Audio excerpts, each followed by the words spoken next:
அல்லும் பகலும் அலைந்தேன், விதி அழைத்திடும் பாதையில் பயணம் தினம் செய்தேன்.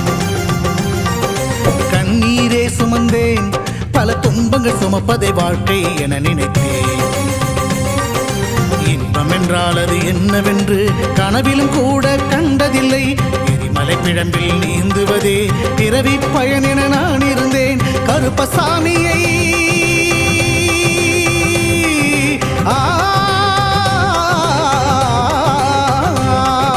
கருப்பசாமியை பார்த்தவுடன் விதிகளும் விலகி ஓடியதே.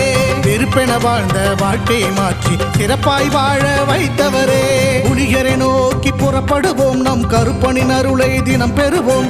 புலிகரை நோக்கி புறப்படுவோம், நம் கருப்பனின் அருளை தினம் பெறுவோம்.